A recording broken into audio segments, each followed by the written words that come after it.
Hello hi ನಮಸ್ಕಾರ. ನಾನು ಬಸವರಾಜ್ ಮಾತಾಡ್ತಾ ಇದ್ದೀನಿ, ಪತ್ರಕರ್ತರು. ವಿಶೇಷವಾಗಿ ನಮ್ಮ ರಾಜ್ಯದಲ್ಲಿ ವಿಶೇಷವಾಗಿ ಅದರಲ್ಲೂ ಕಿತ್ತೂರು ಕರ್ನಾಟಕ ಇರ್ಬೋದು, ಮತ್ತೆ ಈ ಉತ್ತರ ಕನ್ನಡ ಬಹುತೇಕ ತಾಲೂಕುಗಳಲ್ಲಿ ಒಂದು ರೀತಿ ಇತಿಹಾಸದ ಒಂದು ರೀತಿ ಸ್ಮಾರಕಗಳ ತೊಟ್ಟಿಲು ಅಂದ್ರೇ ಹೇಳ್ಬಹುದು. ಯಾಕಪ್ಪ ಅಂತಂದ್ರೆ ಸಾಕಷ್ಟು ಸ್ಮಾರಕಗಳು ಆಗಿನ ಕಾಲದ ರಾಜರ ಮತ್ತೆ ಗತ ಇತಿಹಾಸವನ್ನ, ವೈಭವನ್ನ, ವೈಶಿಷ್ಟ್ಯವನ್ನ ಹೇಳಿ ಇವಾಗೂ ಸಹ ಎಲ್ಲ ಒಂದ್ ಕಡೆ ನಶಿಸಿ ಹೋಗ್ತಾ ಅಂಚಿನಲ್ಲಿದ್ರು ಸಹ ತನ್ನ ಗತ ವೈಭವದ ಇತಿಹಾಸವನ್ನ ಹಿಡಿದಿಟ್ಕೊಂಡಿರ್ತಕ್ಕಂಥ ಕೀರ್ತಿ ಹಲವಾರು ಶಿಲಾಶಾಸನಗಳು ಸಲ್ಲುತ್ತೆ, ಹಲವಾರು ದೇವಸ್ಥಾನಗಳು ಸಲ್ಲುತ್ತೆ, ಮತ್ತೆ ಹಲವಾರು ಸ್ಮಾರಕಗಳು ಸಲ್ಲುತ್ತೆ. ಇಂಥವುಗಳಲ್ಲಿ ಮುಖ್ಯವಾಗಿ ನಾನು ಬಂದಿರತಕ್ಕಂಥದ್ದು ಇವತ್ತು ಒಂದ್ ರೀತಿ ಉತ್ತರ ಕನ್ನಡ ಜಿಲ್ಲೆಯ ಒಂದ್ ರೀತಿ ದೊಡ್ಡ ವಿಧಾನಸಭಾ ಕ್ಷೇತ್ರ, ಹಳಿಯಾಳ ವಿಧಾನಸಭಾ ಕ್ಷೇತ್ರಕ್ಕೆ ಬಂದಿದ್ದೀನಿ. ಈಗ ನಾನು ಇರ್ತಕ್ಕಂಥದ್ದು ಒಂದ್ ರೀತಿ ಇದನ್ನ ಈಗ ಮಲ್ಲಿಕಾರ್ಜುನ ಗುಡಿ ಅಂತ ಕರೀತಾರೆ. ಇದು ವಿಶೇಷವಾಗಿ ಹಳಿಯಾಳ ಒಂದ್ ರೀತಿ ಪಟ್ಟಣದ ಪುರಸಭೆ ವ್ಯಾಪ್ತಿಯ ಒಂದ್ ರೀತಿ ಕಿಲ್ಲಾ ಅಂದ್ರೆ ಕೋಟೆಯ ಒಂದ್ ರೀತಿ ಕೆರೆಯ ಕೆರೆಗೆ ಸ್ವಾಗತ ಮಾಡ್ತಕ್ಕಂಥ ಈ ದೇವಸ್ಥಾನ ಇತಿಹಾಸ ಕೆತ್ಕೋದಾದ್ರೆ ವಿಶೇಷವಾಗಿ ಈ ದೇವಸ್ಥಾನ ಸ್ಥಾಪಿತ ಆಗಿರ್ತಕ್ಕಂಥದ್ದು 6ನೇ ಶತಮಾನದಲ್ಲಿ ಸ್ಥಾಪಿತ ಆಗುತ್ತೆ. ಚಾಲುಕ್ಯರ ಕಾಲದಲ್ಲಿ ಇದು ನಿರ್ಮಾಣ ಆಗುತ್ತೆ. ಆಗ ಇದು ಗಜಲಕ್ಷ್ಮಿ ಅಂತ ಹೇಳ್ಬಿಟ್ಟು ಆ ದೇವಸ್ಥಾನನ ಒಂದ್ ರೀತಿ ಹೆಸರಿಂದ ಕರಿತಾ ಇರ್ತಾರೆ. ನಂತರ 1114ರಲ್ಲಿ 44ರಲ್ಲಿ ಅಂದ್ರೆ 11ನೇ ಶತಮಾನದ ಮಧ್ಯಭಾಗದಲ್ಲಿ ಏನಪ್ಪಾ ಮಾಡ್ತಾರೆ ಅಂದ್ರೆ ಇದನ್ನ ಬನವಾಸಿ ಕದಂಬರು ಇದನ್ನ ಒಂದ್ ರೀತಿ ಅಭಿವೃದ್ಧಿ ಪಡಿಸಿ ಮಲ್ಲಿಕಾರ್ಜುನ ಒಂದ್ ರೀತಿ ಲಿಂಗವನ್ನ ಪ್ರತಿಷ್ಠಾಪನೆ ಮಾಡಿ ಒಂದ್ ರೀತಿ ಮಲ್ಲಿಕಾರ್ಜುನ ದೇವಸ್ಥಾನ ಅಂತ ಪ್ರಾರಂಭ ಮಾಡ್ತಾರೆ. ವಿಶೇಷವಾಗಿ ಅಂದಿನಿಂದ ಸಾಕಷ್ಟು ಒಂದ್ ರೀತಿ ತನ್ನ ಗತ ಇತಿಹಾಸನ ಉಳ್ಕೊಂತ ಬಂದಿದೆ. ನಂತರ 17ನೇ ಶತಮಾನದಲ್ಲಿ ಎಲ್ಲ ಒಂದ್ ಕಡೆ ಔರಂಗಜೇಬ್ ಅವರು ಒಂದ್ ರೀತಿ ಹಿಂದೂಗಳ ದೇವಸ್ಥಾನಗಳನ್ನ ನಾಶಪಡಿಸಿದ್ರು ಅಂತಕ್ಕಂಥ ಹೇಳಲಾಗ್ತಕ್ಕಂಥ ಹಿಸ್ಟ್ರಿಗಳಲ್ಲಿ ಈ ದೇವಸ್ಥಾನ ಸಹ ತುತ್ತಾಗಿರ್ತಕ್ಕಂಥದಕ್ಕೆ ಸಾಕಷ್ಟು ಕುರುಗಳು ಸಿಗ್ತವೆ. ಯಾಕಪ್ಪ ಅಂತಂದ್ರೆ ಇವತ್ತು ಸಾಕಷ್ಟು ಸ್ಮಾರಕಗಳು, ಸಾಕಷ್ಟು ಶಿಲಾಶಾಸನಗಳು, ಸಾಕಷ್ಟು ಮೂರ್ತಿಗಳು ಕೈ ಹೊಲ್ಟೋಗಿರ್ತಕ್ಕಂಥದ್ದು, ಮೂತಿ ಹೊಲ್ಟೋಗಿರ್ತಕ್ಕಂಥದ್ದು, ಈಗ ಹಲವಾರು ನಿಷ್ಠಗಳಿರ್ತವೆ. ಹಾಗಾಗಿ ಬನ್ನಿ ವೀಕ್ಷಕರೇ, ಮಾನ್ಯ ಪ್ರವಾಸೋದ್ಯಮ ಸಚಿವರಾಗಿರ್ತಕ್ಕಂಥ ಎಚ್ ಕೆ ಪಾಟೀಲ್ ಅವರೇ ಮತ್ತೆ ಪುರಾತತ್ವೆ ಎಲ್ಲ ಇಲಾಖೆ, ಪ್ರಾಚ್ಯ ಮತ್ತು ಪುರಾತತ್ವ ಇಲಾಖೆ ಅಧಿಕಾರಿಗಳೇ, ಈ ಒಂದು ನಶಿಸಿ ಹೋಗುವ ಹಂತದಲ್ಲಿದ್ದರೂ ತನ್ನ ಗತ ವೈಭವವನ್ನು ಸಾರುತ್ತಿರುವ ಹಳಿಯಾಳದ ಒಂದು ರೀತಿ ಪ್ರಾಚೀನ ಮಲ್ಲಿಕಾರ್ಜುನ ಸ್ವಾಮಿಯ ದೇವಸ್ಥಾನವನ್ನು ನೋಡಿದ್ದೀರಾ ಅಂತಕ್ಕಂಥ ಸ್ಟೋರಿಗೆ ಸ್ವಾಗತ. ನಾನು ನಿಮ್ಮ ಬಸವರಾಜು. ಕಿತ್ತೂರು ಕರ್ನಾಟಕ ಐತಿಹಾಸಿಕ ಸ್ಮಾರಕಗಳ ತೊಟ್ಟಿಲು ಅಂದ್ರೆ ತಪ್ಪಾಗಲ್ಲ. ಸಾಕಷ್ಟು ಸ್ಮಾರಕಗಳು, ಶಾಸನಗಳು, ಕೋಟೆಗಳು ಹಾಗೂ ದೇವಸ್ಥಾನಗಳು ತನ್ನ ಕಾಲದ ಸುವರ್ಣ ಯುಗದ ಗತ ವೈಭವನ್ನ ಹೇಳುತ್ತೆ. ಇಂತಹವುಗಳಲ್ಲಿ ಉತ್ತರ ಕನ್ನಡ ಜಿಲ್ಲೆಯ ಹಳಿಯಾಳ ಪುರಸಭೆ ವ್ಯಾಪ್ತಿಯಲ್ಲಿ ಬರುವ ಕಿಲ್ಲಾಕೋಟೆಯ ಕೆರೆಯ ದಂಡೆಯಲ್ಲಿ ಬರುವ ಮಲ್ಲಿಕಾರ್ಜುನ ದೇವಸ್ಥಾನವೂ ಕೂಡ ಒಂದು. ಈ ಮಲ್ಲಿಕಾರ್ಜುನ ಗುಡಿಯು ಮೂಲತಃ 6ನೇ ಶತಮಾನದಲ್ಲಿ ಚಾಲುಕ್ಯರು ಗಜಲಕ್ಷ್ಮಿ ಹೆಸರಲ್ಲಿ ದೇವಸ್ಥಾನ ನಿರ್ಮಾಣ ಮಾಡಿದ್ರು ಎಂಬುದಕ್ಕೆ ಇಲ್ಲಿನ ಮೂಲ ವಿಗ್ರಹಗಳು ದೇವಸ್ಥಾನದ ವಾಸ್ತುಶಿಲ್ಪ ಹೇಳುತ್ತೆ. ತದನಂತರ 1144ರಲ್ಲಿ ಬನವಾಸಿ ಕದಂಬರು ಇದನ್ನ ಜೀರ್ಣೋದ್ಧಾರ ಮಾಡಿ ಈ ದೇವಸ್ಥಾನದ ಗರ್ಭಗುಡಿಯಲ್ಲಿ ಮಲ್ಲಿಕಾರ್ಜುನ ಲಿಂಗವನ್ನ ಪ್ರತಿಷ್ಠಾಪನೆ ಮಾಡಿದ್ರು ಎಂಬ ಪ್ರತೀತಿ ಇದೆ. ಆಗಿನ ಸಂದರ್ಭದಲ್ಲಿ ಅಂದಾಜು 2000 ಜನ ಈ ದೇವಸ್ಥಾನದ ಆವರಣದಲ್ಲಿ ಪೂಜೆ ಪುನಸ್ಕಾರ ಮಾಡ್ತಾ ಇದ್ರಂತೆ. ಆದ್ರೆ 17ನೇ ಶತಮಾನದ ಮಧ್ಯಭಾಗದಲ್ಲಿ ಹಿಂದೂ ದೇವಾಲಯಗಳ ಮೇಲೆ ಮೊಘಲ್ ದೊರೆ ಔರಂಗಜೇಬನ ದಾಳಿಗೆ ತುತ್ತಾಗಿ ವಿರೂಪಗೊಂಡ ದೇವಾಲಯದಲ್ಲಿ ಈ ಹಳಿಯಾಳ ಕೋಟೆಯಲ್ಲಿ ಇರುವಂತಹ ಮಲ್ಲಿಕಾರ್ಜುನ ಗುಡಿಯೂ ಕೂಡ ಒಂದು. ಮೊಘಲ್ ಸಂಸ್ಥಾನದ ಸೈನಿಕರು ಯಾವ ರೀತಿ ಕರುಣೆ ಇಲ್ಲದೆ ತುಂಬಾ ವಿಕಾರವಾಗಿ ವಿರೂಪಗೊಳಿಸಿದ ಹಲವು ಕುರುಹುಗಳು, ಸ್ಮಾರಕಗಳು ಇಂದಿಗೂ ದೇವಸ್ಥಾನದ ಆವರಣದಲ್ಲಿ ಬಿದ್ದಿರುವುದು ತುಂಬಾನೇ ದುರ್ದೈವದ ಸಂಗತಿಯಾಗಿದೆ. ಆದಾಗ್ಯೂ 19ನೇ ಶತಮಾನದ ಕೊನೆಯಲ್ಲಿ ಈ ಹಳಿಯಾಳ ಪಟ್ಟಣದ ಹಿರಿಯೂರು ಸೇರಿಕೊಂಡು ಈ ಗುಡಿಯನ್ನ ಅಭಿವೃದ್ಧಿಪಡಿಸಿದ್ದಾರೆ. ಇನ್ನೊಂದು ವಂಶ ಪಾರಂಪರ್ಯವಾಗಿ ಇಂದಿಗೂ ಇಲ್ಲಿ ಈ ದೇವಸ್ಥಾನದ ಆರಾಧಕರಾಗಿ ಕೆಲಸ ಮಾಡ್ತಾ ಇದೆ. ಸಾಕಷ್ಟು ಗತ ಇತಿಹಾಸ ಹಿಡಿದಿಟ್ಟುಕೊಂಡಿರುವ ಈ ದೇವಸ್ಥಾನ ಹಲವು ಇತಿಹಾಸದ ಮೈಲುಗಲ್ಲುಗಳನ್ನ ಹೇಳುತ್ತೆ. ಇಷ್ಟೆಲ್ಲ ಆದ್ರೂ ಕೂಡ ಪ್ರಾಚ್ಯ ವಸ್ತು ಹಾಗೂ ಪುರಾತತ್ವ ಇಲಾಖೆಯವರು ಈ ಪ್ರಾಚೀನ ದೇವಸ್ಥಾನದ ಕಡೆ ಇಣುಕಿಯೂ ಕೂಡ ನೋಡಿಲ್ಲ. ಆದ್ದರಿಂದ ನಮ್ಮ ನ್ಯೂಸ್ ಸಮೂಹದ ರಾಜ್ಯ ಉಪಸಂಪಾದಕ ಬಸವರಾಜ್ ಭೇಟಿ ಕೊಟ್ಟು ಸಮಗ್ರವಾಗಿ ವರದಿ ತಯಾರಿಸಿ ಇಲ್ಲಿನ ಆರಾಧಕರ ಅಭಿಪ್ರಾಯ ಸಂಗ್ರಹ ಮಾಡಿ ಬೆಳಕು ಚೆಲ್ಲುವ ಕೆಲಸ ಮಾಡಿದ್ದಾರೆ. ಒಂದ್ ರೀತಿ 6ನೇ ಶತಮಾನದಲ್ಲಿ ಒಂದ್ ರೀತಿ ಚಾಲುಕ್ಯರು ವಿಶೇಷವಾಗಿ ಇದನ್ನ ಗಜಲಕ್ಷ್ಮಿ ಅಂತ ಹೇಳ್ಬಿಟ್ಟು ಮೂಲ ಸ್ಥಾಪನೆ ಮಾಡ್ತಾರೆ. ಈ ಒಂದು ಈ ದೇವಸ್ಥಾನನ ಹಳಿಯಾಳದ ಒಂದ್ ರೀತಿ ಕೋಟೆ ಒಂದ್ ರೀತಿ ಕೆರೆಯ ಒಂದ್ ರೀತಿ ಮುಂಭಾಗದಲ್ಲಿರ್ತಕ್ಕಂಥ ಈ ಒಂದು ದೇವಸ್ಥಾನಕ್ಕೆ ನಂತರ 1144ರಲ್ಲಿ ಬನವಾಸಿ ಕದಂಬರು ಏನಪ್ಪಾ ಮಾಡ್ತಾರಂದ್ರೆ ಇದನ್ನ ಒಂದ್ ರೀತಿ ಸಾಕಷ್ಟು ಒಂದ್ ರೀತಿ ವಿರೂಪಗೊಳಿಸಿದಕ್ಕೆ ಏನಾಕಪ್ಪ ಆಗ್ತಾವಂದ್ರೆ ಎಲ್ಲ ಒಂದ್ ಕಡೆ ಇದನ್ನ ಮಲ್ಲಿಕಾರ್ಜುನ ಗುಡಿಯಾಗಿ ಪರಿವರ್ತನೆ ಮಾಡ್ತಾರೆ. ಈಗ ಪ್ರಸ್ತುತ ಮಲ್ಲಿಕಾರ್ಜುನ ಗುಡಿಯಾಗಿ ಮುಂದುವರೆದಿದೆ. ಬನ್ನಿ ಒಳಗಡೆ ಹೋಗೋಣ, ಯಾವ ರೀತಿ ಇದರ ವೈಶಿಷ್ಟ್ಯ ಇದೆ ಅಂತ ಹೇಳ್ಬಿಟ್ಟು. ವೀಕ್ಷಕರೇ, ಈಗ ನಾವು ಎಂಟ್ರಿ ಕೊಡ್ತಾ ಇದ್ದೀವಿ. ಸಾಕಷ್ಟು ಒಂದ್ ರೀತಿ ನೋಡಿ, ಇವಾಗೂ ಸಹ ಒಂದ್ ರೀತಿ ಇತಿಹಾಸಗಳನ್ನ ಹೇಳ್ತಕ್ಕಂಥ ಈ ದೇವಸ್ಥಾನಕ್ಕೆ ಎಲ್ಲ ಒಂದ್ ಕಡೆ ಸಾಕಷ್ಟು ಒಂದ್ ರೀತಿ ಸವಾಲುಗಳು ಸಂಕಷ್ಟಗಳು ಬಂದರೂ ಸಹ ಎಲ್ಲ ಒಂದ್ ಕಡೆ ತನ್ನ ಒಂದ್ ರೀತಿ ಗತವೈಭವನ ಹಿಡಿದಿಟ್ಕೊಂಡಿರ್ತಕ್ಕಂಥದ್ದು ಎಲ್ಲ ಒಂದ್ ಕಡೆ ಸಾಕಷ್ಟು ವಿಸ್ಮಯ. ಈಗ ಬನ್ನಿ ನೋಡಿ, ಇದು ಅಮೃತ ಶಿಲೆ. ವಿಶೇಷವಾಗಿ ಈ ಅಮೃತ ಶಿಲೆ ಸಹ ಅವಾಗೆ ಸ್ಟಾರ್ಟ್ ಆಗಿರ್ತಕ್ಕಂಥದ್ದು. ಮತ್ತೆ ಈಗ ಪೂಜಾರಿ ಆರಾಧಕರಿದ್ದಾರೆ. ವಿಶೇಷವಾಗಿ ಈಗ ನೋಡಿ, ಇದು ಗರ್ಭಗುಡಿ. ಇಲ್ಲಿ ಅವರು ಒಂದ್ ರೀತಿ ಪೂಜೆ ಪುರಸ್ಕಾರಗಳನ್ನ ಮಾಡ್ತಾ ಇರ್ತಾರೆ.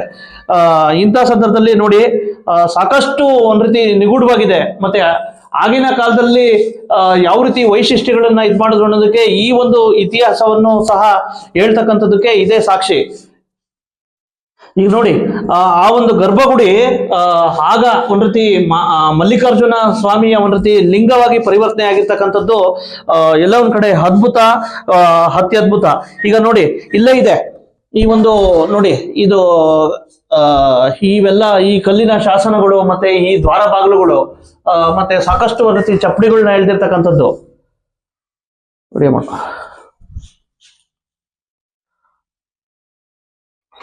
ಅಲ್ಲೇ ಒಂದ್ ರೀತಿ ಮೂಲ ಒಂದ್ ರೀತಿ ಮೊದ್ಲು ಯಾವ ರೀತಿ ಇತ್ತಪ್ಪ ಅಂದ್ರೆ ನೋಡಿ, ಗಜಲಕ್ಷ್ಮಿ ಒಂದ್ ರೀತಿ ದೇವಸ್ಥಾನ ಇತ್ತು. ಅದನ್ನ ಚಾಲುಕ್ಯರು ನಿರ್ಮಾಣ ಮಾಡಿದ್ರು ಅನ್ನೋದಕ್ಕೆ ಈ ಒಂದು ವಿಗ್ರಹನೇ ಹೆಸರಾದ್ರೆ ನೋಡಿ. ವೀಕ್ಷಕರೇ, ಇದು ಕೇವಲ ಒಂದೇ ಒಂದು ಕಲ್ಲಿನಿಂದ ಒಂದ್ ರೀತಿ ನಿರ್ಮಾಣ ಮಾಡಿರ್ತಕ್ಕಂಥದ್ದು. ಒಂದ್ ರೀತಿ ಗುಲಾಬಿಯ ಒಂದ್ ರೀತಿ ಸಾಕಷ್ಟು ಒಂದ್ ರೀತಿ ಶಿಲ್ಪಿ, ಸಾಕಷ್ಟು ಅದ್ಭುತವಾಗಿದೆ, ಸಾಕಷ್ಟು ವೈಶಿಷ್ಟ್ಯವಾಗಿದೆ. ಮತ್ತೆ ಈ ಕಲ್ಲುಗಳನ್ನೆಲ್ಲ ಯಾವ ರೀತಿ ಕೆತ್ತಿದ್ರು, ಆಗಿನ ಕಾಲದ ಶಿಲಾಶಾಸನಗಳು ಮತ್ತೆ ಆ ವೈಶಿಷ್ಟ್ಯಗಳು ನೋಡ್ತಕ್ಕಂಥದ್ದು ತುಂಬಾ ಹೆಮ್ಮೆಯ ಸಂಗತಿ ಅಂತಕ್ಕಂಥದ್ದು ನನ್ನ ಅಭಿಪ್ರಾಯ. ವಸ್ತು ಇಲಾಖೆಯವರೇ, ನಿಮ್ಮ ಒಂದು ನಿರ್ಲಕ್ಷ್ಯದಿಂದ ನೋಡಿ ಈ ರೀತಿ ನಶಿಸಿ ಹೋಗ್ತಾ ಇರುತ್ತೆ, ಆಯ್ತಾ. ಮತ್ತೆ ಇನ್ನೊಂದ್ ಕಡೆ ಔರಂಗಜೇಬ ಅವರ, ವಿಶೇಷವಾಗಿ 17ನೇ ಶತಮಾನದಲ್ಲಿ ಔರಂಗಜೇಬ ಅವರ ಒಂದ್ ರೀತಿ ದೇವಸ್ಥಾನಗಳಲ್ಲಿ ತುತ್ತಾಗಿದ್ರಲ್ಲಿ ಈ ದೇವಸ್ಥಾನ ಸಹ ಒಂದು ಅನ್ನೋದಕ್ಕೆ ಇಲ್ಲಿರ್ತಕ್ಕಂಥ ವಿರೂಪಗೊಂಡಿರ್ತಕ್ಕಂಥ ಈ ಒಂದು ಕಲ್ಲಿನ ಒಂದ್ ರೀತಿ ಸಾಕಷ್ಟು ವಿರೂಪಗೊಂಡಿರ್ತಕ್ಕಂಥ ಸ್ಮಾರಕಗಳೇ ಸಾಕ್ಷಿ. ನೋಡಿ, ಸಾಕಷ್ಟು ಒಂದ್ ರೀತಿ ಒಳಗಡೆನೂ ಸಹ ಸಾಕಷ್ಟು ವಿರೂಪಗೊಂಡಿದ್ದಾವೆ. ಮತ್ತೆ ಹಲವಾರು ಈಗ ಒಳಗಡೆ ಹೀಗೆ ಹಲವಾರು ಮೂರ್ತಿಗಳನ್ನೇ ಕೊಚ್ಚಾಕಿರ್ತಕ್ಕಂಥದ್ದು. ಈಗ ನೋಡಿ, ಬರ್ರಿ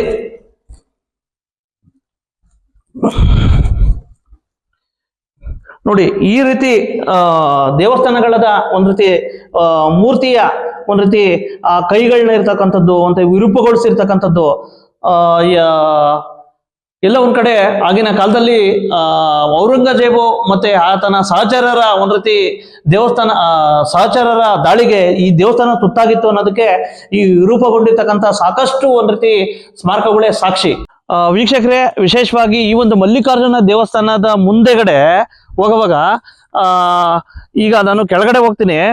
ಈ ಒಂದು ಕೆರೆ ತುಂಬಾ ಅದ್ಭುತವಾಗಿದೆ. ಈಗ ನೋಡಿ, ನಾನು ನೇರವಾಗಿ ಕೆರೆ ತೋರಿಸ್ತಾ ಇದ್ದೀನಿ.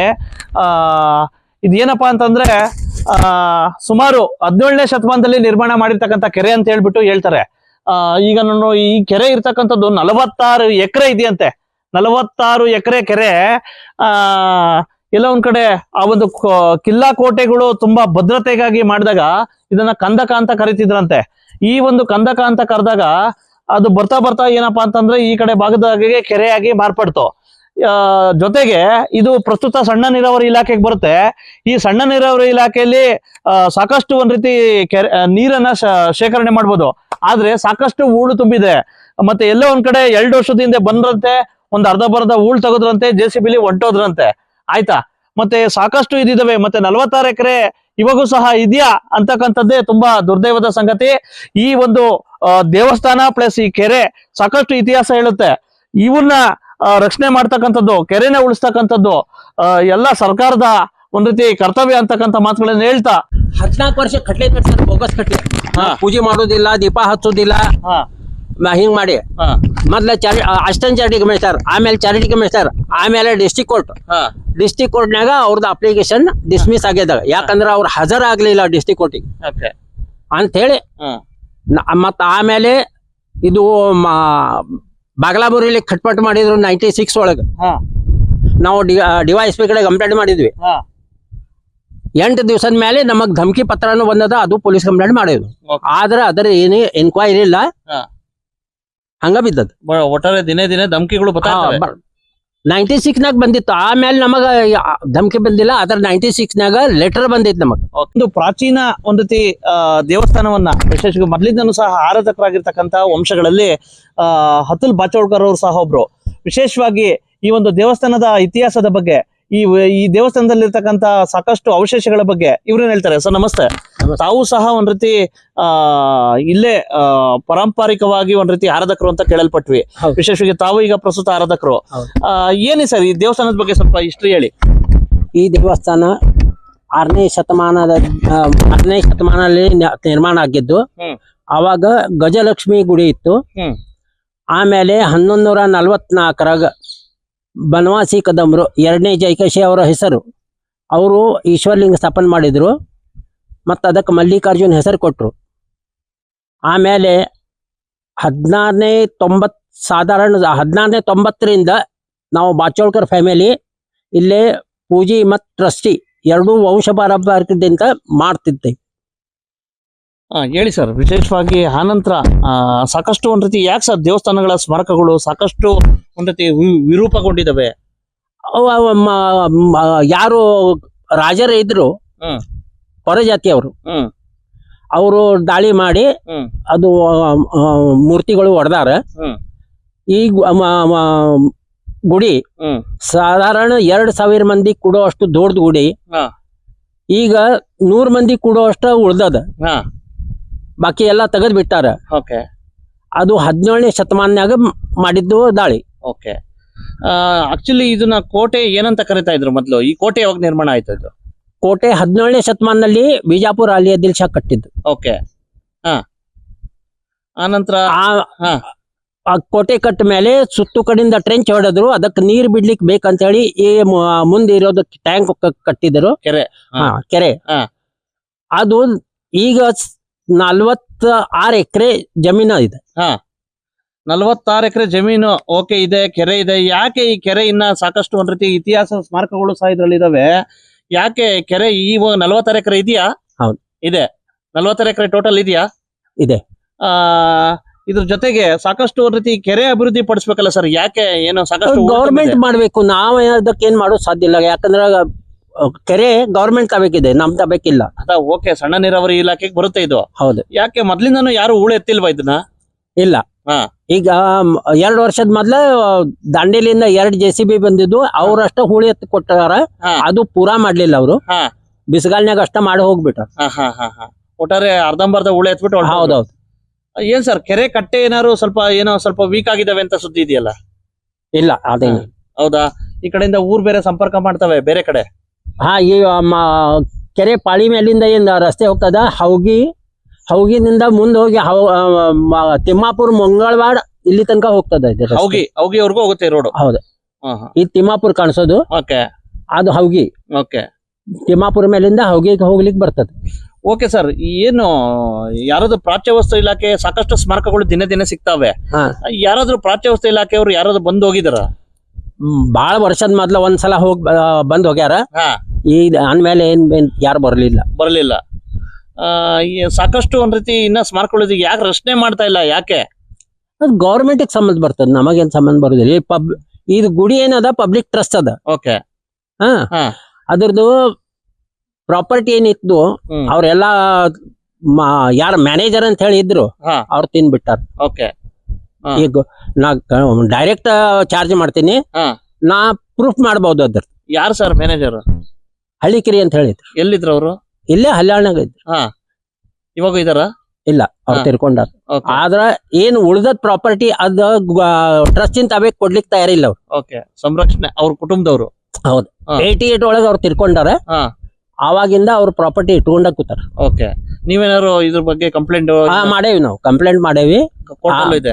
ಕೋರ್ಟ್ನಾಗಿಲ್ಲ. ಓಕೆ. ನಾವು ಅಸಿಸ್ಟೆಂಟ್ ಚಾರಿಟಿ ಕಮಿಷನರ್ ಕಡೆ, ಹಾ. ಚಾರಿಟಿ ಕಮಿಷನರ್ ಕಡೆ, ಹಾ. ತಹಶೀಲ್ದಾರ್ ಕಡೆ, DC ಕಡೆ ಕಂಪ್ಲೇಂಟ್ ಅಪ್ಲಿಕೇಶನ್ ಮಾಡೇವಿ. ಆದ್ರೆ ಮುಜರಾ ಇಲಾಖೆ ಹಾ. ಆದ್ರ ಅವ್ರು ಏನು ಎನ್ಕ್ವೈರಿ ಮಾಡ್ದ ಹಂಗೆ ಇಟ್ಕೊಂಡು ಬಿಟ್ಟ. ಓಕೆ. ಯಾಕೆ ಸರ್ ಈ ರೀತಿ ಯಾಕೆ ನಿರ್ಲಕ್ಷ್ಯ ಅಂತ? ನಮಗೇನ್ ಗೊತ್ತ್ರಿ, ಈಗ ನಮಗ ಎಷ್ಟು ಅಧಿಕಾರ ಅಪ್ಲಿಕೇಶನ್ ಮಾಡೋದು, Okay. ಅದ್ರ ಮೇಲೆ ನಮ್ದ ಏನು ಅಧಿಕಾರ ಇಲ್ಲ ನಮಗ. ಓಕೆ. ಏನ್ ಎನ್ಕ್ವೈರಿ ಆಫೀಸರ್ ಅಂತ ಹೇಳಿ ಅವ್ರು ಇರ್ತಾರೆ, ಅವ್ರು ಮಾಡ್ಬೇಕದು, ನಮಗ್ ಸಂಬಂಧ ಇಲ್ಲ. ಒಟ್ಟಾರೆ ಇದನ್ನ ಸಂರಕ್ಷಣೆ ಮಾಡ್ಕೋತ ಹೊರಟಿದ್ದೀರಾ? ಏನ್ ಕಮ್ಮಿ ಬೀಳ್ತದ ನಮ್ ಕಿಸ್ದಾಗಿಂದ ಹಾಕ್ತೇವಿ. ಆದ್ರೆ ಡೈಲಿ ಪೂಜಾ, ಸಾಯಂಕಾಲ ದೀಪ ಎಲ್ಲಾ ಮಾಡ್ತೇವಿ. ಭಕ್ತಾದಿಗಳು ಸಂಖ್ಯೆ ಯಾವ ರೀತಿ ಇದೆ? ಶಿವರಾತ್ರಿಗೆ ಮತ್ತೆ ಶ್ರಾವಣ 4 ಸೋಮವಾರ, 5 ಸೋಮವಾರ ಎಷ್ಟು ಬರ್ತಾವ ಅಷ್ಟಕ್ಕೆ ಬರ್ತಾರ ಮಂದಿ, ಬಾಕಿ ಟೈಮಿಗೆ ಬರುದಿಲ್ಲ. ಅಕಸ್ಮಾತ್ ಮಳಿ ಆಗ್ಲಿಲ್ಲ ಆದ್ರೆ ಇಲ್ಲೇ ಬರ್ತಾರ. ಮಾರುದ್ರ ಅಭಿಷೇಕ ಮಾಡ್ರಿ, ಮಳಿ ಆಗ್ತದ, ಇದ್ ನಮಗ್ ಗ್ಯಾರಂಟಿ ಐತಿ, ಮಾಡ್ಕೊಡ್ರಿ ಅಂತ ಹೇಳಿ ಬರ್ತಾರ, ಬಾಕಿ ಟೈಮಿಗೆ ಬರುದಿಲ್ಲ. ಇದನ್ನು ಸಹ ಅಭಿವೃದ್ಧಿ ಪಡಿಸಬೇಕು. ಏನ್ ಅಭಿವೃದ್ಧಿ ಯಾರು ಮಾಡ.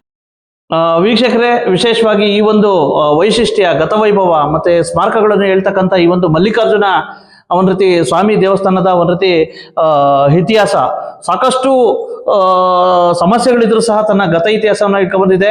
ಆದಾಗ್ಯೂ ಸಹ ಮುಜರಾ ಇಲಾಖೆ ಇರ್ಬೋದು, ಮತ್ತೆ ಪ್ರವಾಸೋದ್ಯಮ ಇಲಾಖೆ ಇರ್ಬೋದು, ಮತ್ತೆ ಪ್ರಾಚ್ಯವಸ್ತು ಇಲಾಖೆ ಇರ್ಬೋದು, ಈ ಕಡೆ ಕಣ್ತೆರದೇ ಇರ್ತಕ್ಕಂಥದ್ದು ತುಂಬಾ ದುರ್ದೈವದ ಸಂಗತಿ. ಸಾಕಷ್ಟು ದಿನೇ ದಿನೇ ಸ್ಮಾರಕಗಳು ಮತ್ತೆ ನಶಿಸಿ ಹೋಗಿರ್ತಕ್ಕಂಥ, ವಿರೂಪಗೊಂಡಿರ್ತಕ್ಕಂಥ ಸ್ಮಾರಕಗಳು ದಿನೇ ದಿನೇ ಸಿಗ್ತಾ ಇರ್ತಕ್ಕಂಥವು ತುಂಬಾ ಸಾಕಷ್ಟು ಇತಿಹಾಸವನ್ನು ಹೇಳ್ತವೆ. ಹಾಗಾಗಿ ಇದನ್ನ ಮುಂಬರ್ತಕ್ಕಂಥ ದಿನಗಳಲ್ಲಿ ಉತ್ಖನನ ಆಗ್ಬೇಕು ಅಂತಕ್ಕಂಥದ್ದು ನನ್ನ ಅಭಿಪ್ರಾಯ. ಇನ್ನಾದ್ರೂ ಈ ಪ್ರಾಚೀನ ಕಾಲದ ಮಲ್ಲಿಕಾರ್ಜುನ ಗುಡಿಗೆ ಕಾಯಕಲ್ಪ ಸಿಗುತ್ತಾ, ಕಾದು ನೋಡಬೇಕಾಗಿದೆ. ಕನ್ನಡಿಗರ ಮೆಚ್ಚಿನ ನಿಮ್ಮ AJ 24/7 ನ್ಯೂಸ್ ಕನ್ನಡ ವಾಹಿನಿ ಇದೀಗ ಟಿವಿಯಲ್ಲಿ ಲಭ್ಯ. ವೇಳೆ ನೋಟಿಸ್ ಕೊಟ್ಟಿದ್ರೆ ವಾಪಸ್ ತಗೋತೀವಿ. ಇವತ್ತು ವಕ್ಫ್ ಪ್ರಾಪರ್ಟಿ ಅಂತೇಳಿ ಬರ್ತದೆ ಅಂತ ಹೇಳಿದ್ರೆ ರೈತರ ಬೀದಿಗೆ ಬದಲು ಏನ್ ಮಾಡ್ಬೇಕಾಗತ್ತೆ?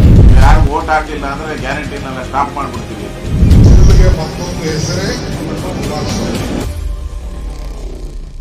ಕರ್ನಾಟಕ ಮತ್ತು ದೇಶ ವಿದೇಶ 360 ಡಿಗ್ರಿ ಸುದ್ದಿ ಹಾಗೂ ಉತ್ತರ ಕರ್ನಾಟಕ, ಬೆಳಗಾವಿ, ಬಾಗಲಕೋಟೆ, ಧಾರವಾಡ, ಹಾವೇರಿ, ಗದಗ, ಬಿಜಾಪುರ ಜಿಲ್ಲೆಯ ಕ್ಷಣ ಕ್ಷಣದ ವಿವರವನ್ನ ಪಡೆಯುವುದಕ್ಕೆ AJ 24/7 ನ್ಯೂಸ್ ಕನ್ನಡ ವಾಹಿನಿಯನ್ನ ಲೈಕ್ ಮಾಡಿ, ವಿಡಿಯೋಗಳನ್ನ ಶೇರ್ ಮಾಡಿ, ಕಮೆಂಟ್ ಮಾಡುವ ಮೂಲಕ ನಮ್ಮ ವಾಹಿನಿಗೆ ಸಹಕಾರ ನೀಡಿ ಮತ್ತು ಚಾನೆಲ್ ಅನ್ನ ಸಬ್ಸ್ಕ್ರೈಬ್ ಮಾಡಿ.